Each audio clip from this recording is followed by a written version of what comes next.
The sun was setting, casting a warm golden glow over the small neighborhood park. Kids were laughing, parents were chatting, and the sound of a basketball bouncing echoed in the distance. Among all the noise and activity, there was one boy who stood out.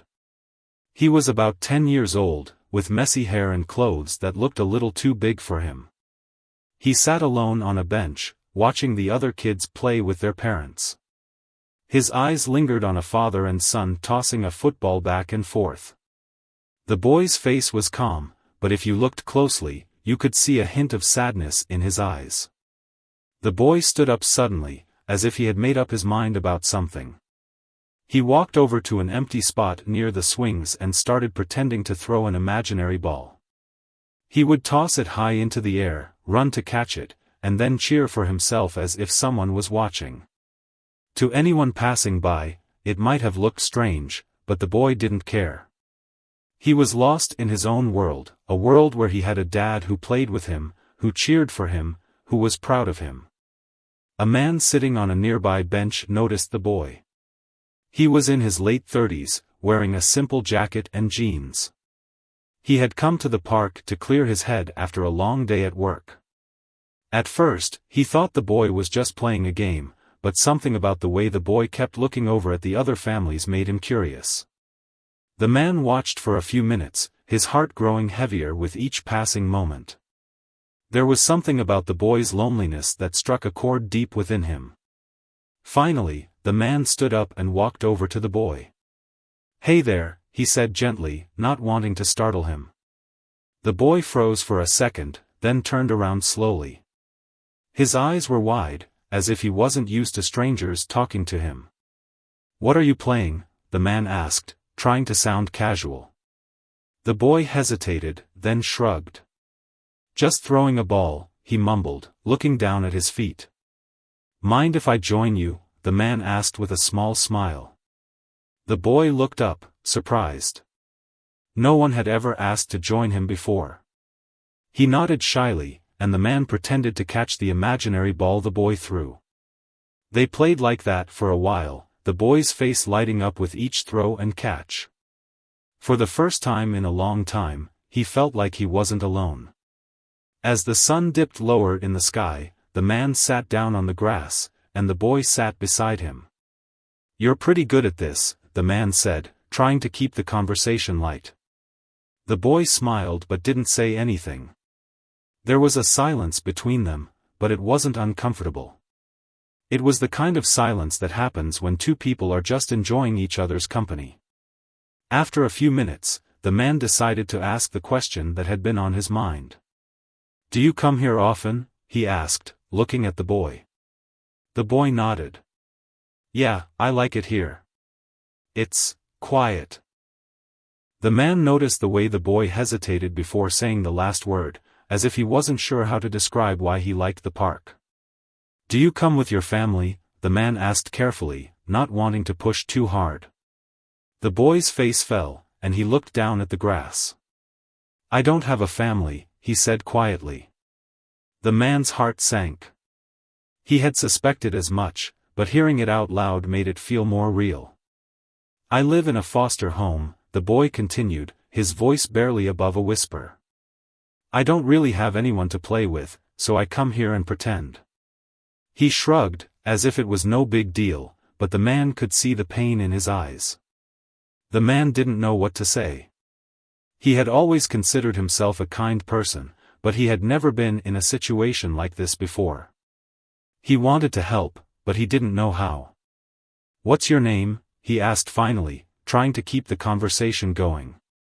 The boy looked up at him, his eyes filled with a mix of hope and uncertainty.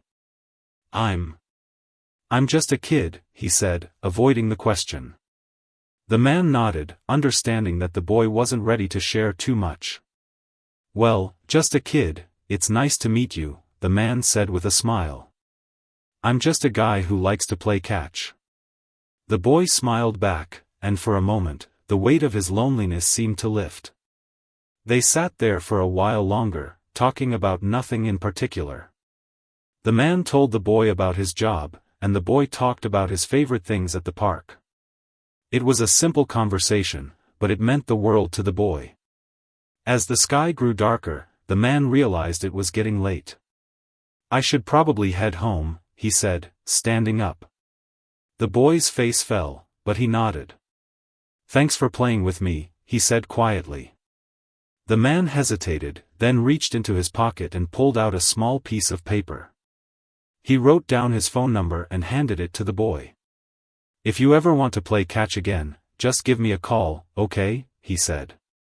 The boy took the paper and held it tightly, as if it was the most precious thing in the world. The man walked away, his heart heavy but hopeful. He didn't know what would happen next, but he knew he had made a difference in that boy's life, even if it was just for a little while. As he left the park, he couldn't help but wonder about the boy's story. What had happened to his family? Why was he in foster care? And most importantly, what could he do to help? The boy watched the man leave, clutching the piece of paper in his hand. For the first time in a long time, he felt a glimmer of hope. Maybe, just maybe, he wasn't as alone as he thought. He looked up at the stars beginning to appear in the sky and smiled. Tomorrow was a new day, and for once, he was looking forward to it. The next day, the boy woke up early, his mind still replaying the events of the previous evening. He had slept with the piece of paper clutched in his hand, as if letting go of it would make the memory of the kind stranger disappear. The foster home was quiet, the other kids still asleep. He tiptoed to the small shared bathroom, washed his face, and put on the same oversized clothes he had worn the day before. His foster parents were kind but busy, always juggling work and the needs of the other children. They didn't have much time to spare for him, and he had learned not to ask for too much. As he ate a quick breakfast of cereal, he thought about the park. He wondered if the man would be there again. He didn't even know his name, but he had called him just a guy, and that felt enough for now. The boy finished his food, slipped the piece of paper into his pocket, and quietly left the house. The park wasn't far, just a short walk down the street. The morning air was cool, and the streets were still quiet. He liked this time of day, it felt like the world belonged to him alone. When he reached the park, he saw that it was mostly empty. A few joggers were making their way around the path, and an older man was walking his dog. The boy walked over to the same spot near the swings where he had played with the man the day before. He stood there for a moment, looking around, half expecting the man to appear out of nowhere. But there was no sign of him. The boy sighed and sat down on the grass, pulling his knees up to his chest. He waited for what felt like hours, though it was probably only minutes. The sun rose higher in the sky, and the park began to fill with more people. Families arrived, kids started playing on the playground, and the noise level grew. The boy watched it all from his spot, feeling more alone than ever.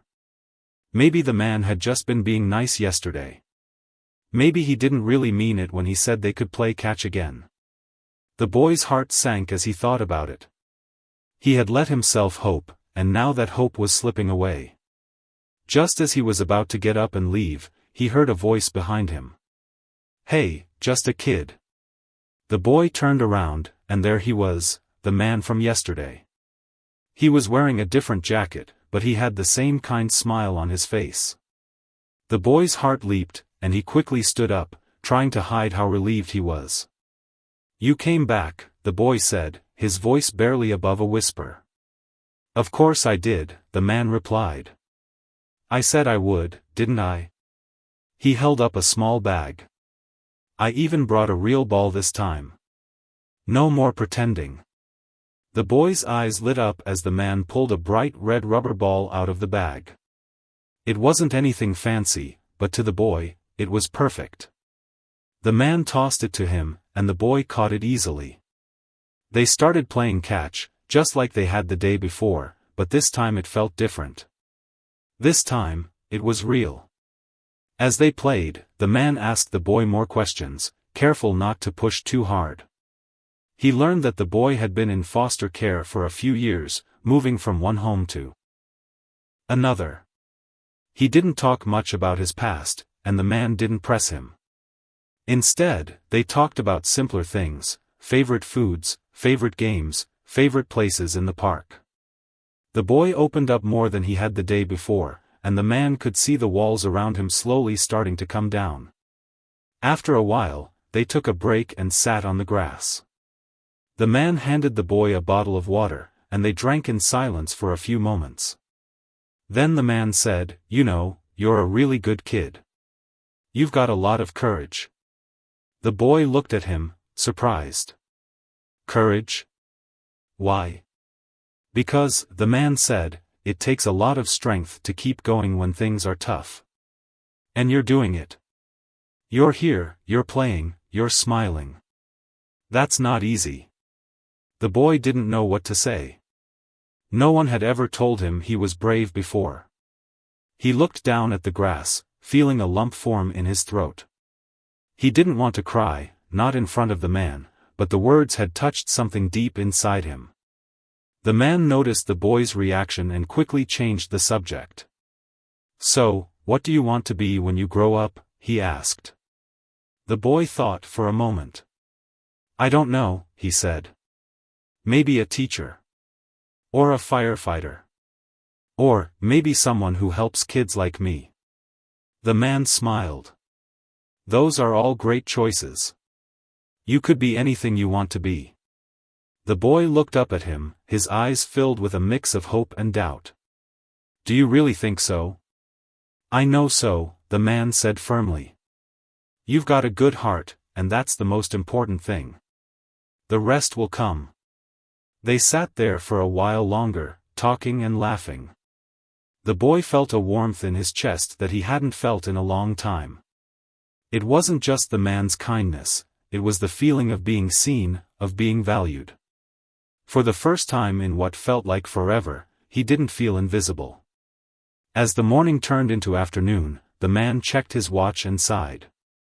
"I should probably get going," he said. "But I'll be back tomorrow, okay? Same time, same place." The boy nodded, trying to hide his disappointment. He didn't want the man to leave, but he also didn't want to seem too needy. "Okay," he said quietly. The man stood up and ruffled the boy's hair. "Take care of yourself, just a kid. And remember, you're not alone." The boy watched as the man walked away, the red ball still in his hands.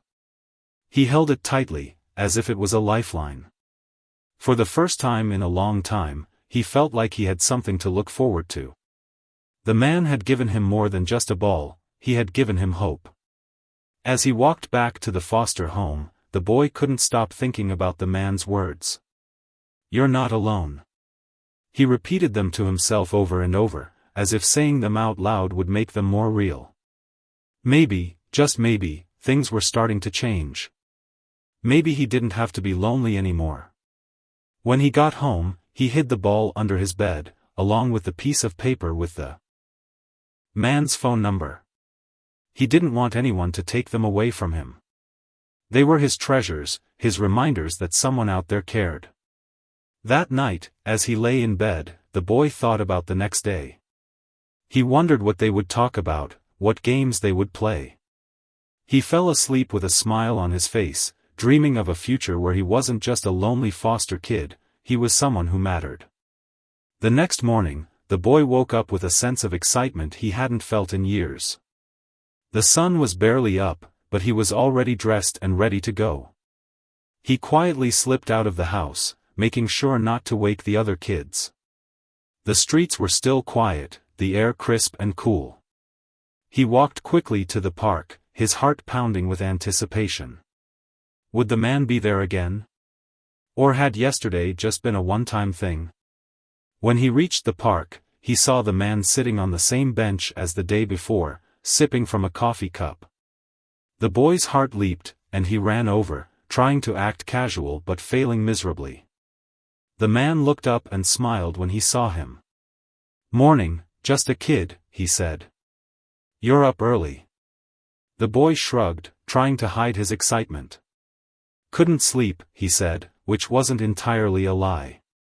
He had been too excited to sleep much. The man chuckled. Well, I'm glad you're here. I brought something for you.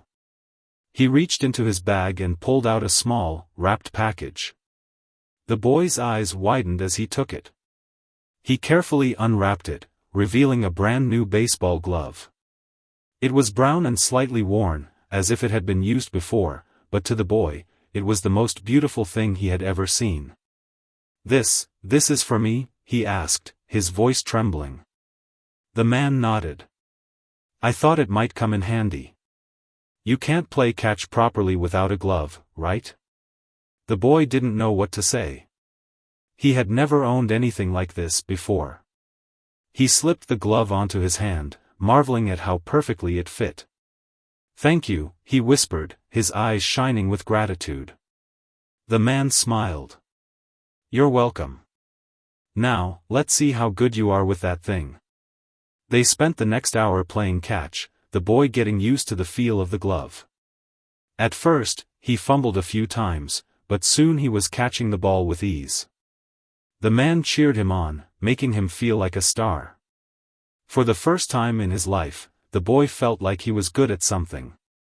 As they played, the man asked the boy more about his life. He learned that the boy had been in foster care since he was 6, after his parents had passed away in a car accident. He didn't remember much about them, just fragments, a lullaby his mother used to sing, the smell of his father's cologne. The boy spoke quietly, his voice tinged with sadness, but he didn't cry. He had learned to hold his emotions in, to keep them locked away where no one could see. The man listened carefully, his heart breaking for the boy. He couldn't imagine what it must be like to grow up without a family, to feel so alone in the world. He wanted to help, but he didn't know how. All he could do was be there, to offer what little comfort he could. After a while, they took a break and sat on the grass. The boy was quiet, lost in thought. The man could tell he was thinking about his parents, so he decided to change the subject. "You know," he said, "I used to play baseball when I was your age. I wasn't very good, but I loved it." The boy looked up, curious. "Really? What position did you play?" "Shortstop," the man said. "I wasn't the fastest or the strongest, but I had a good arm. My coach used to say I had a cannon for an arm." He laughed at the memory. The boy smiled. "That's cool. I want to play on a team someday." "You should," the man said. "You've got a natural talent. With a little practice, you could be really good." The boy's smile widened. No one had ever told him he had talent before. He felt a spark of pride, something he hadn't felt in a long time. As the morning wore on, the man told the boy more stories from his childhood, funny moments, embarrassing moments, moments of triumph. The boy listened intently, hanging on every word. He loved hearing about the man's life, about the adventures he had had and the lessons he had learned. It made him feel like he was part of something bigger, like he wasn't just a lonely foster kid. Eventually, the man checked his watch and sighed. "I should probably get going," he said. "But I'll be back tomorrow, okay?" The boy nodded, trying to hide his disappointment. He didn't want the man to leave, but he also didn't want to seem too clingy. "Okay," he said quietly.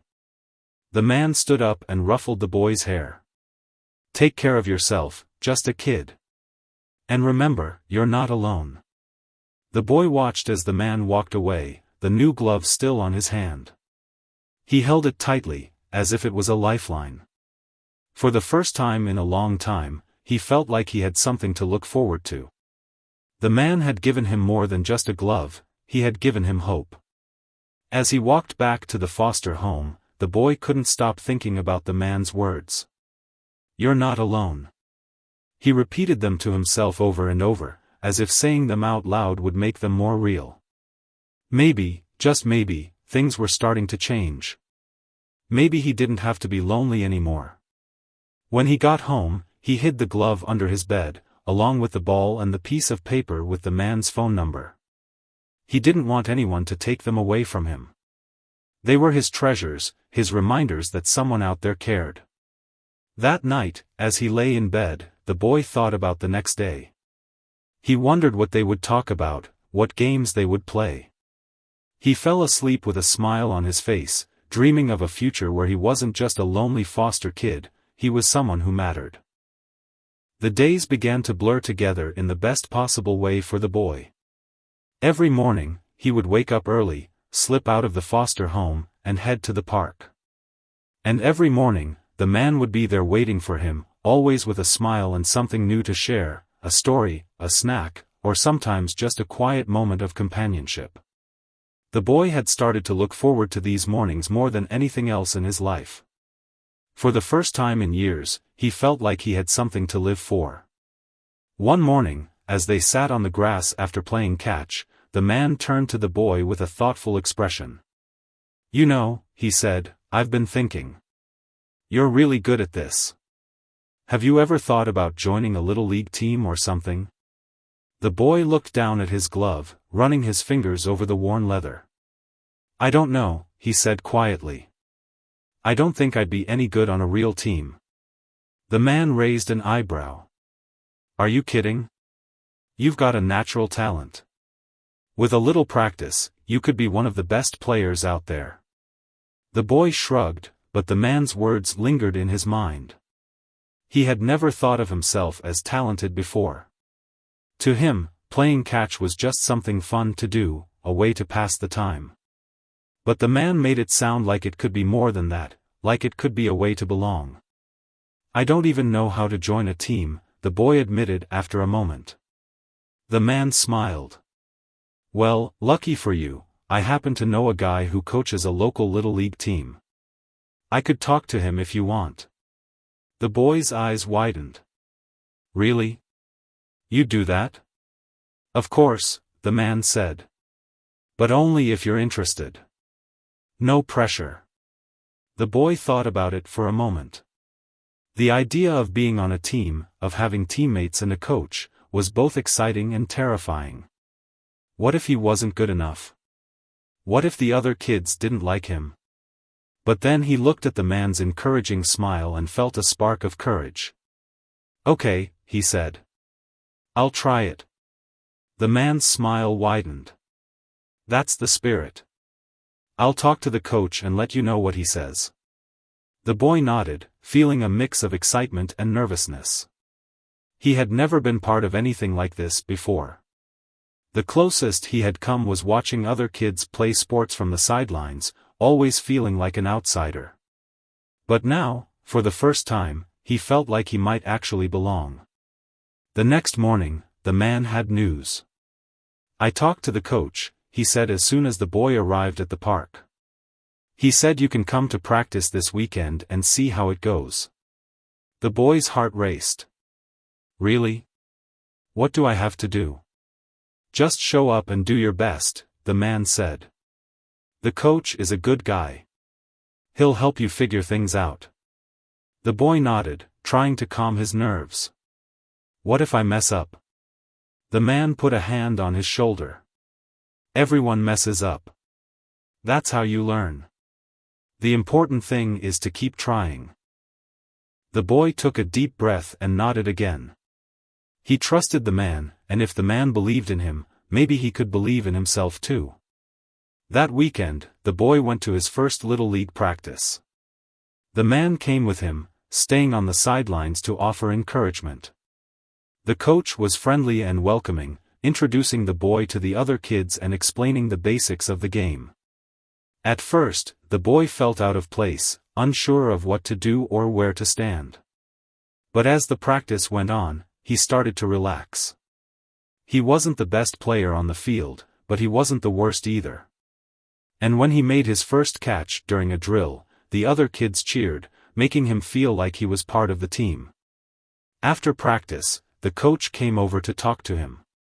"You did great out there," he said. "You've got a lot of potential. Keep practicing, and you'll be a star in no time." The boy beamed, feeling a sense of pride he had never felt before. "Thank you," he said. The man walked over, clapping him on the back. "See? I told you you'd do great. The boy smiled, his heart full. For the first time in his life, he felt like he was part of something bigger than himself. He had a team, a coach, and a friend who believed in him. It was more than he had ever dared to hope for. As they walked home, the boy couldn't stop talking about practice, the drills they had done, the kids he had met, the plays they had run. The man listened with a smile, happy to see the boy so excited. When they reached the foster home, the boy turned to the man. "Thank you," he said. "For everything." The man ruffled his hair. "You don't have to thank me. I'm just glad to see you happy." The boy nodded, but he knew he would never be able to fully express how much the man's kindness meant to him.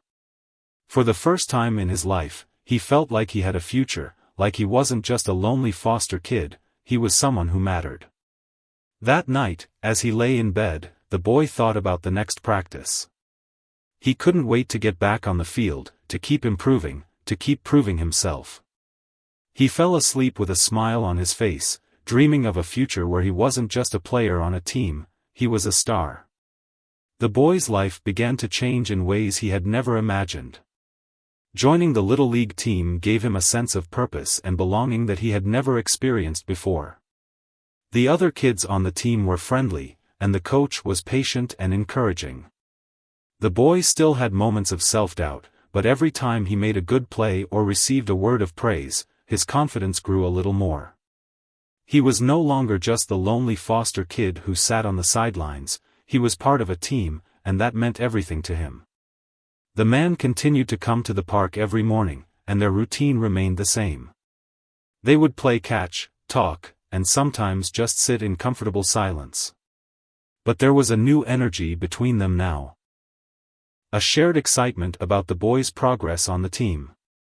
The man became his unofficial coach, giving him tips on how to improve his throws and catches. He even brought a bat one day and taught the boy how to hit. The boy wasn't great at it at first, but he was determined to get better.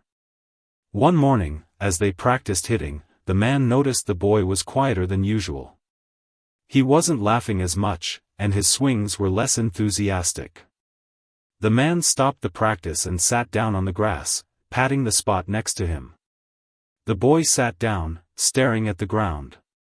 "What's on your mind?" the man asked gently. The boy hesitated, then sighed. "I don't know if I'm good enough for the team," he admitted.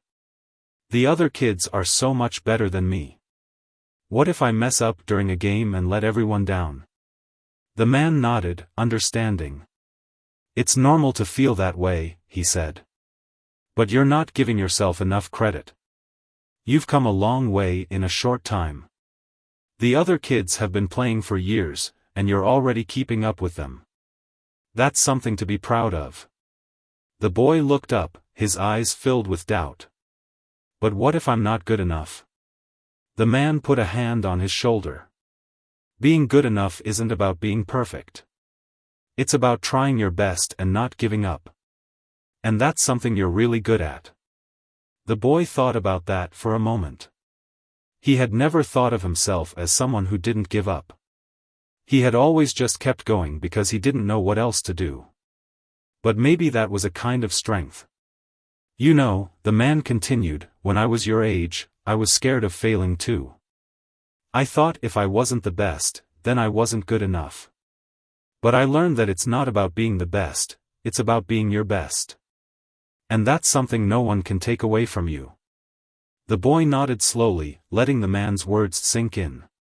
He still felt nervous, but he also felt a little stronger, a little braver. "Thanks," he said quietly.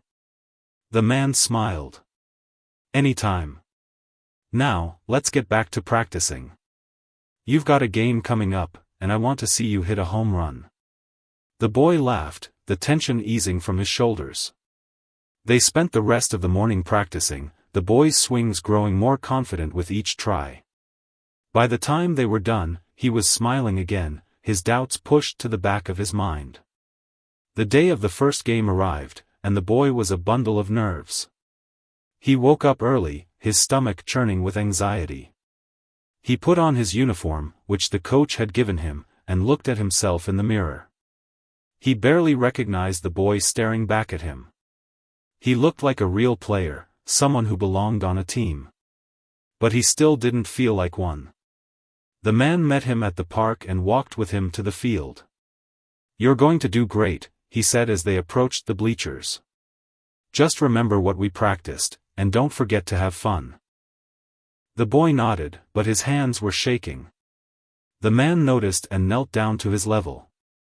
"Hey," he said, his voice firm but kind. "You've worked hard for this. You've earned your spot on this team.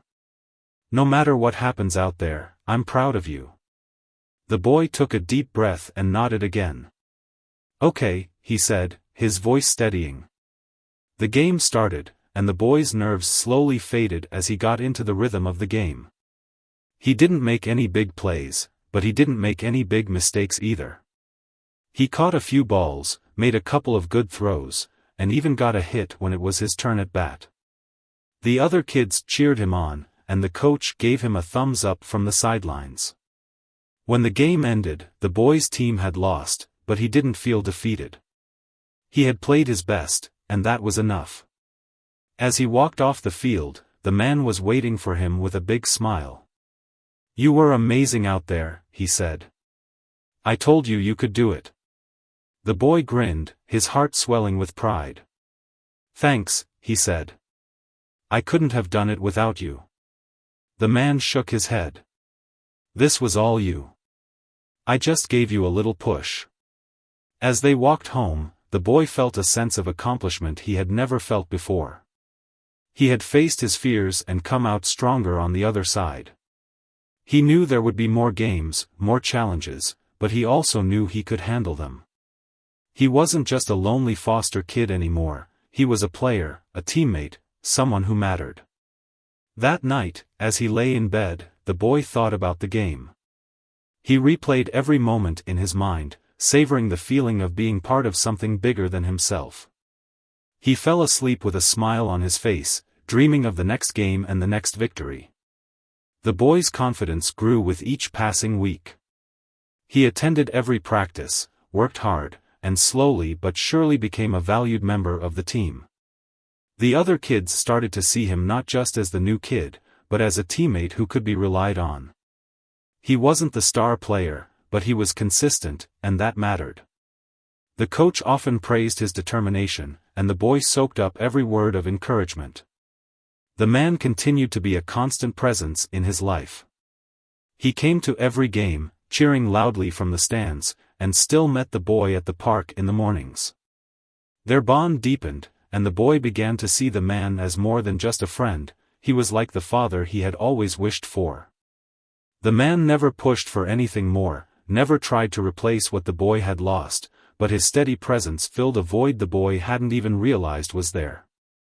One morning, as they sat on the grass after a practice session, the boy turned to the man with a question that had been on his mind for a while. "Why do you do all this?" he asked. "Why do you spend so much time with me?" The man looked surprised, then thoughtful. He took a moment before answering. "I guess because I see a lot of myself in you," he said. "When I was younger, I didn't have it easy either. I had people who helped me along the way, and I guess I just want to pay that forward." The boy nodded, but he still looked curious. "Did you have someone like you? Someone who helped you?" The man smiled. "I did. His name was Mr. Thompson. He was my neighbor, and he used to take me to the park, just like I do with you. He taught me how to play baseball, how to ride a bike, and most importantly, he taught me that I mattered. He showed me that even when things are tough, there's always hope." The boy's eyes widened. "What happened to him?" The man's smile softened. "He passed away a few years ago. But I'll never forget what he did for me. He changed my life, and I guess I'm trying to do the same for you." The boy looked down at his glove, running his fingers over the worn leather. "You are," he said quietly.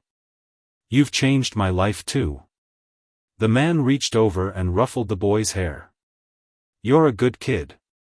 You've got a big heart, and I know you're going to do great things." The boy smiled, but there was a hint of sadness in his eyes. "What happens when I have to leave?" he asked. "I mean, I'm in foster care. I could get moved to another home anytime." The man's expression grew serious. "That's true," he said. "But no matter where you go, you'll always have what we've built here. You'll always have the skills you've learned, the confidence you've gained, and the knowledge that you're not alone. And if you ever need me, I'll be here." The boy nodded, but the thought of leaving still weighed heavily on him. He had finally found a place where he felt like he belonged, and the idea of losing it was terrifying. A few weeks later, the boy's worst fear came true. His foster parents sat him down one evening and told him they had to move to another state for work. They couldn't take him with them, so he would be placed in a new foster home. The boy's heart sank, but he tried to stay strong. He had learned to face challenges head-on, and he wasn't going to let this break him. The next morning, he went to the park to tell the man the news. The man listened quietly, his face filled with concern. When the boy finished, the man put a hand on his shoulder. "I'm sorry," he said. "I know this is hard." The boy nodded, fighting back tears. "I don't want to leave," he said.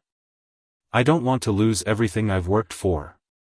The man looked at him, his eyes filled with determination. "You're not going to lose everything," he said. "You're taking it with you. The skills you've learned, the confidence you've gained, that's all yours. No one can take that away from you." The boy took a deep breath, trying to steady himself. "But what about the team? And you?" The man smiled. "The team will miss you, but they'll understand. And as for me, I'm not going anywhere. You can call me anytime, and if you're not too far, maybe I can come visit." The boy nodded, but the thought of leaving still felt like a heavy weight on his chest. He didn't want to say goodbye, but he knew he didn't have a choice. The day before he was set to move, the team held a small farewell gathering for him. The coach gave a speech about how much the boy had grown, and the other kids presented him with a signed baseball. The boy was overwhelmed by their kindness, and for the first time, he realized how much he had come to mean to them. That evening, the man came to the foster home to say goodbye. He handed the boy a small package wrapped in brown paper. The boy opened it to find a framed photo of the two of them at the park, playing catch. Underneath the photo were the words, "You're not alone." The boy looked up, his eyes filled with tears. "Thank you," he said. "For everything." The man pulled him into a hug.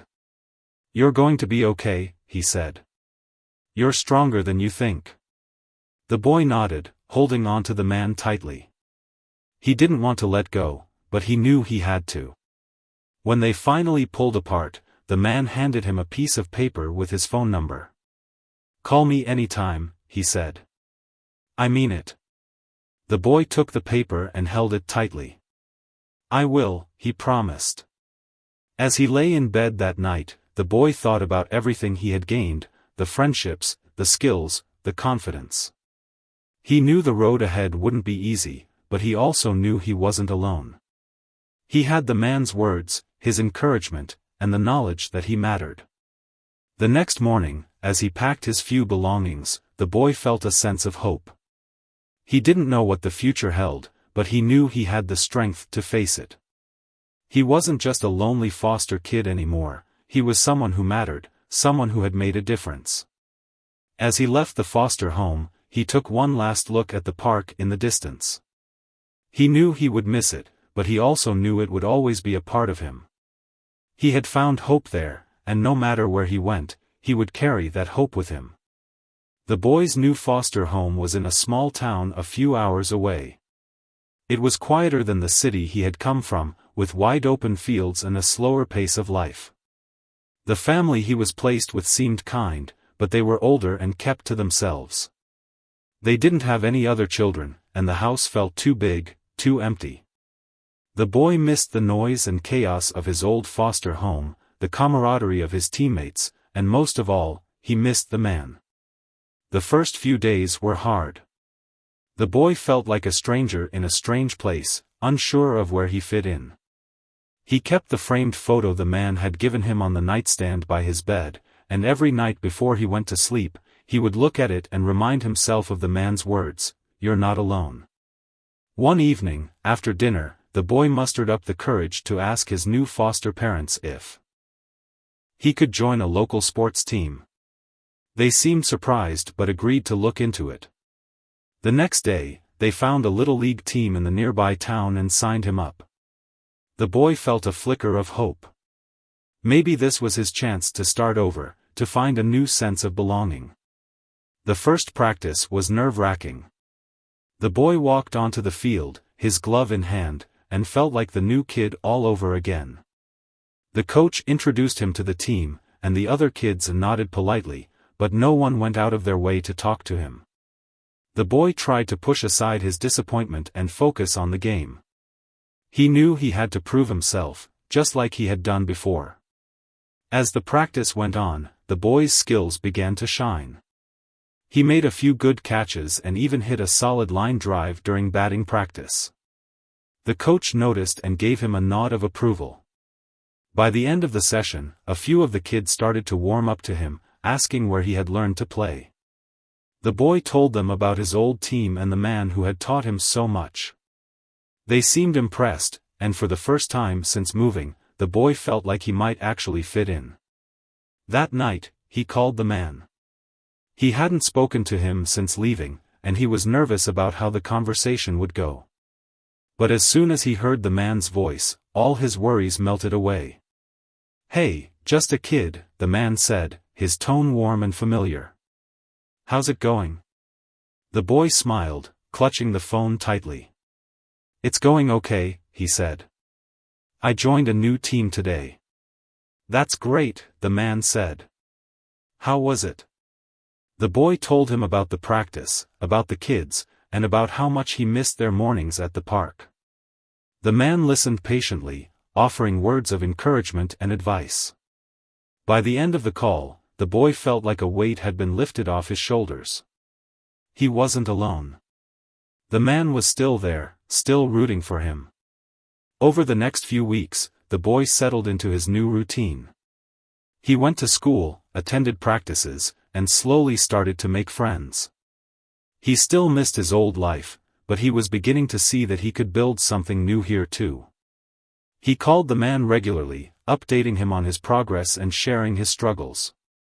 The man always knew what to say to make him feel better, and the boy was grateful for his unwavering support. One Saturday, the boy's new team had their first game. He was nervous but excited. He had been practicing hard and was determined to make a good impression. As he stepped onto the field, he thought about the man's words, "You're not alone." He took a deep breath and focused on the game. The boy played well, making a few key plays that helped his team secure a win. After the game, the coach praised him in front of the team, and the other kids clapped him on the back. The boy felt a surge of pride. He had done it. He had proven himself again. That evening, he called the man to tell him about the game. The man listened with pride, his voice filled with genuine happiness. "I knew you could do it," he said. "You're unstoppable." The boy smiled, his heart swelling with gratitude. "I couldn't have done it without you," he said. The man chuckled. "You give me too much credit. This is all you." As the weeks turned into months, the boy continued to thrive. He became a key player on the team, made friends at school, and even started to feel at home with his new foster family. He still missed the man and their mornings at the park, but he knew he was building a life for himself, one step at a time. One day, the boy received a letter in the mail. It was from the man. He opened it eagerly, his heart racing with excitement. Inside was a short note and a photo of the two of them at the park, playing catch. The note read, "Just a kid. I'm so proud of everything you've accomplished. You've come so far, and I know you're going to do amazing things. Remember, no matter where life takes you, you're not alone. I'm always here, cheering you on. Your friend. Just a guy. The boy held the letter tightly, tears welling up in his eyes. He didn't know what the future held, but he knew he had the strength to face it. He had the man's words, his encouragement, and the knowledge that he mattered. That night, as he lay in bed, the boy thought about how far he had come. He wasn't just a lonely foster kid anymore, he was a player, a teammate, a friend. He had faced challenges and overcome them, and he knew he could do it again. He fell asleep with a smile on his face, dreaming of the future and all the possibilities it held. The boy's life continued to change in ways he could never have imagined. He had settled into his new town, made friends, and even started to feel like he belonged. But deep down, he still carried the lessons and memories of the man who had changed his life. The framed photo and the letter were his most treasured possessions, reminders that he was never truly alone. One sunny afternoon, as the boy was walking home from practice, he noticed a flyer pinned to the community bulletin board outside the town's grocery store. It was an announcement for a regional Little League tournament. Teams from all over the area would be competing, and the boy's team had been invited to participate. His heart raced as he read the details. This was a big deal, a chance to prove himself on a larger stage. He ran home, bursting with excitement, and showed the flyer to his foster parents. They smiled and agreed to let him go, even offering to drive him to the tournament. The boy couldn't wait to tell the man. That evening, he called him, his voice filled with excitement. A tournament, the man said, sounding just as thrilled as the boy. That's amazing. You're going to do great. I hope so, the boy said. But I'm kind of nervous. What if I mess up? You're not going to mess up, the man said firmly. You've worked too hard for that. Just go out there, do your best, and have fun. That's all that matters. The boy nodded, even though the man couldn't see him. I'll try, he said. You'll do more than try, the man said. You'll succeed. I believe in you. The boy smiled, feeling a surge of confidence. The man's words always had a way of calming his nerves and lifting his spirits. The day of the tournament arrived, and the boys' team gathered at the field. The atmosphere was electric, with teams and spectators filling the stands. The boy felt a mix of excitement and nervousness as he warmed up with his teammates. He scanned the crowd, half hoping to see the man, but he knew it was unlikely. The man lived hours away, and the boy hadn't told him the exact location of the tournament. Still, he couldn't help but wish he was there. The first game was intense. The boys' team was up against a strong opponent, and the score remained tied until the final inning. With 2 outs and the bases loaded, the boy stepped up to bat. His heart pounded as he gripped the bat, the weight of the moment pressing down on him. He took a deep breath and remembered the man's words, "Do your best and have fun." The first pitch came in fast, but the boy held his swing. "Strike 1, the umpire called. The second pitch was a curveball, and the boy swung but missed. "Strike 2. The boy's hands were sweaty, and his legs felt like jelly. He glanced at the stands, and for a split second, he thought he saw the man's face in the crowd. He blinked, and the image was gone, but it gave him the boost he needed. The third pitch came in, and the boy swung with all his might. The crack of the bat echoed through the field as the ball soared into the outfield.